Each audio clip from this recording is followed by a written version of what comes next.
everyone, my name is Kai, welcome to the channel. Thank you so much for stopping by, it means the world to me. Okay, so guys, the other day I posted on my community page, I would really like to show off my rare and expensive video games. So, I gave you guys a choice whether you would like to see the Nintendo 64 or the Famicom, and you guys chose the Nintendo 64 by a wide margin. So, in this video, we're going to go over my top 5 most rare and expensive Nintendo 64 games. I really hope you enjoy it. Let's get right on to number 1. Tricked ya! Okay, so for an honorable mention, guys, my 6th most expensive Nintendo 64 game is actually The Legend of Zelda Ocarina of Time boxed, okay? So this is the Japanese version. I have to say that with my Nintendo 64 collection, everything is in Japanese, so you're going to see a lot of variations of games that you know, and you're also going to see games that you've never heard of whatsoever. Either way, Legend of Zelda Ocarina of Time, what is there to say about it? It's one of the greatest games ever created. It's so good. I'm always conflicted between whether Ocarina of Time is better than Majora's or whether Majora's is better than Ocarina. I have finally come down to the conclusion that they're just two different games, okay? They're both great. Either way, this would be my number 6 on my list. It is complete in box. It's got a protector on it. All my games have protectors on it. And it's full of goodies. I don't know if this was the same in the North American release, but the Japanese release of this game came with a music sheet and stickers for the C buttons, so it was easy for you to remember all of the melodies in the game. Very cool. I picked this up in Japan for about $20, and that was a steal, and right now it's sitting at about $50.88 Canadian on price charting. I'm going to use price charting to do all of the prices on this just because it's the most accurate thing. So, number 6, Ocarina of Time. Right, everyone, getting into the main list here. Okay, so the number 5 game on my list of most expensive and rare video games. Keep in mind that a lot of these games are much more rare than they are expensive, but they're still very cool. We're talking about Densha de Go. This is a train simulator game that is incredibly famous in Japan. In Japan, simulation games in general are very, very, very popular. This series, Densha de Go, has been going on in arcades since I think around 1996, and it's been released on essentially every console that you could ever think of. As you can see here, it's just a train simulator. I've played it on my live streams a couple times. There's even a special controller that's like a train conductor controller. I'm actually going to show that off later on in this video. It's a cool video. It's a cool game. One thing that I did do with this is when you're in Japan, the bullet trains are very, very popular. And when you're getting on a bullet train, like in the concourse, imagine like an airport kind of thing. They have these gift shops there, and they sell trading cards of the train. So I got a couple of those in there, and it's got all the original stuff. Right now, this looks like it's sitting at about $51.42 on price charting. On Canadian. Remember, all of these prices are in Canadian. Okay, so the 4th most expensive game that I have is a copy of, can it focus there? Biohazard 2. Resident Evil 2, Biohazard 2, amazing game, one of my childhood favorites. It was actually the very first violent game that I ever was able to play, and there's a funny story behind that. I used to play hockey when I was young.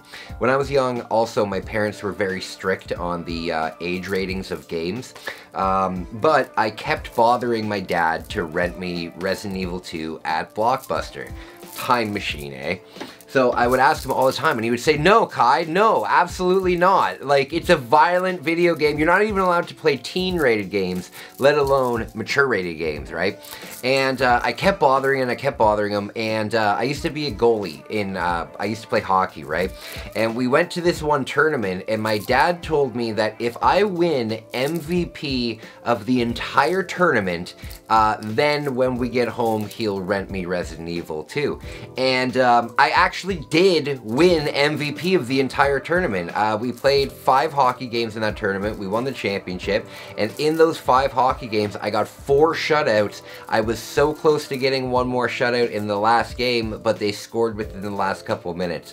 But when I got home, my dad had to let me rent that, and I remember sitting together with him when I was like 12 years old, playing through this. I never even got to the police station. I was so young that I couldn't even comprehend the game enough to get to the police station, but it's one of my favorite video game memories of all time, and yeah, what can I say more about Resident Evil 2? One thing that is absolutely incredible is the people that converted this game to a Nintendo 64 game really deserve like huge props, because the original game was released for the PlayStation, and it was released on 2 discs, and each one of those discs was 700 megabytes. And somehow the team that condensed the Resident Evil game into a cartridge managed to fit both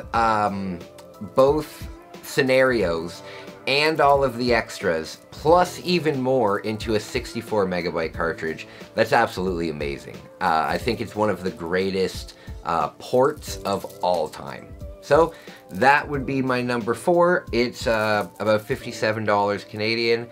If this was boxed, it would be around $200. So very rare to find this box. Alright everyone, so my third most expensive and rare game of the N64 is Castlevania 64, boxed and complete. So, funny story about this. This game is just called Castlevania 64 in North America and Europe. However, in Japan, this game is called Demon Castle Dracula Apocalypse. Have you ever heard a more convoluted name in your life? Oh, what should we name it? Should we name it Castlevania? Yeah, Castlevania's perfect, but only for the North Americans. Well, what should we name it for Asia? Why don't we name it Demon Castle Dracula Apocalypse? Oh, that's perfect, that's perfect. Awesome. Either way, this is a controversial game in the sense that early YouTube video game reviewers really kind of poo-pooed on this game a lot.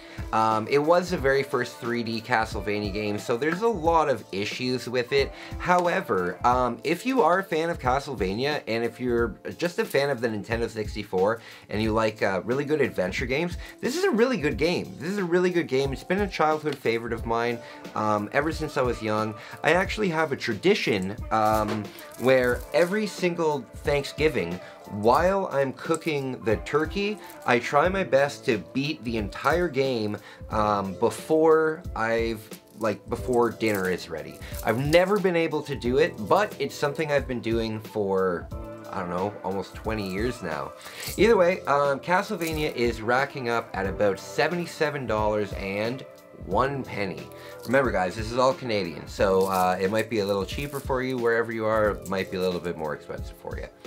Alright everyone, I have a game for you that I guarantee you that a lot of you had no idea was even on the Nintendo 64.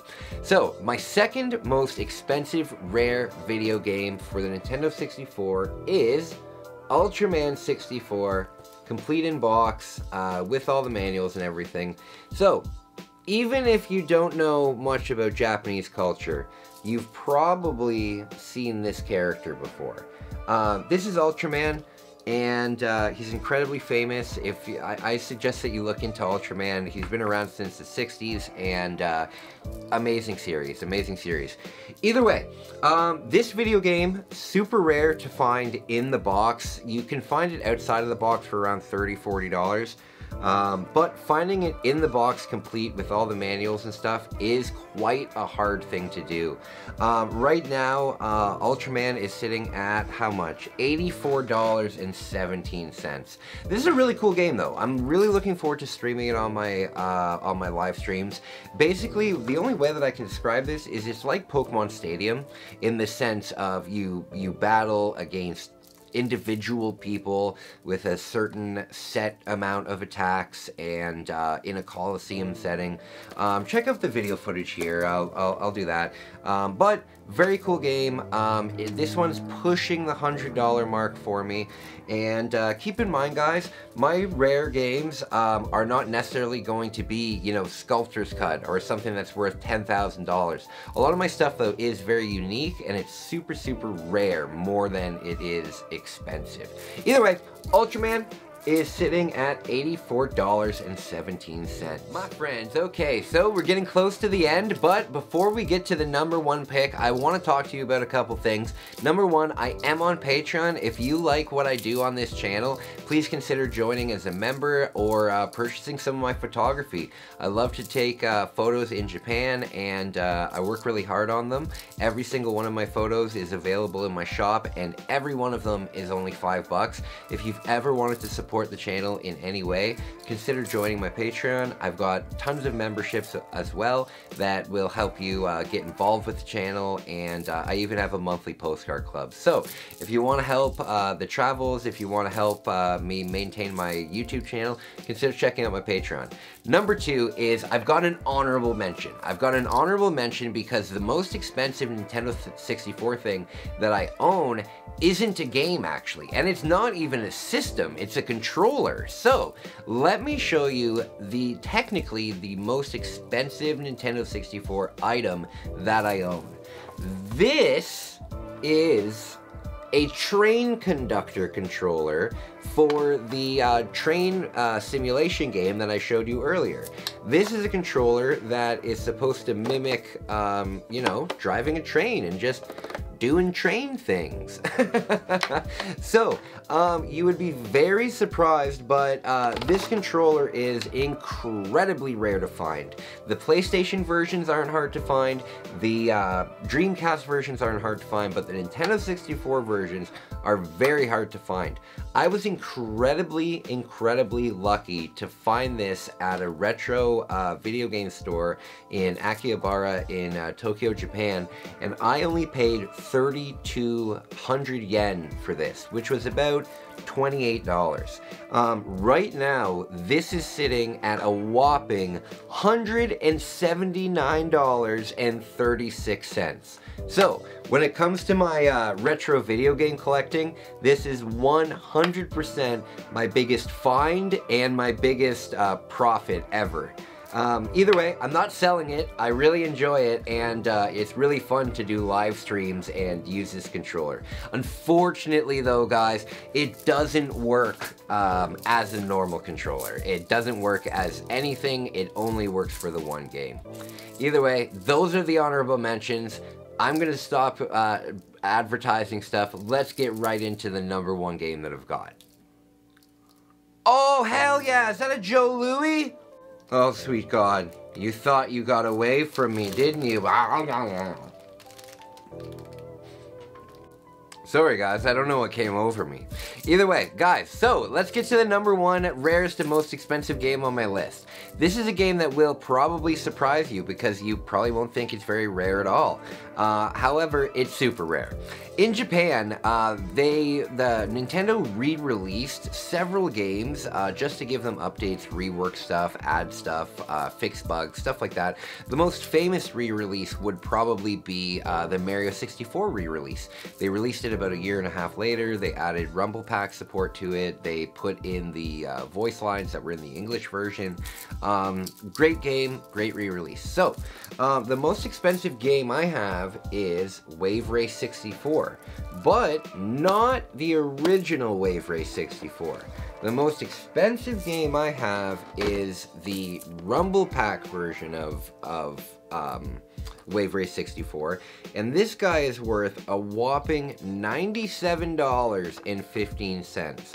I was astonished by that. I was sorting my video game collection the other day, and I wanted to see what was the most valuable, and this came up as the most valuable. I was like, wow.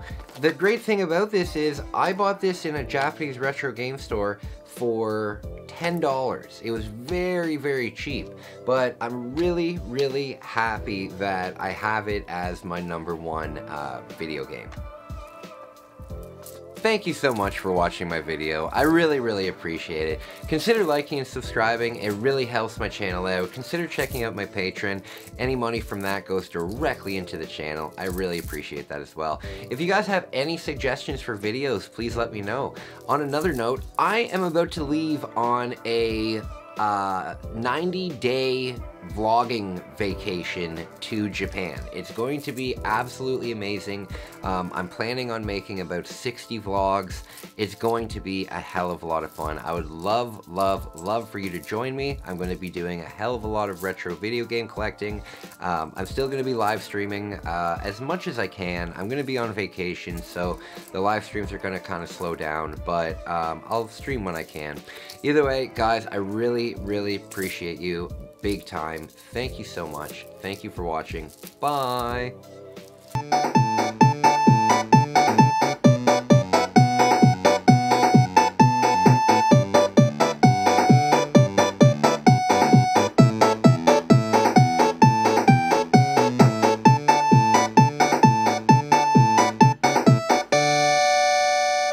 Thank you for watching そばリビング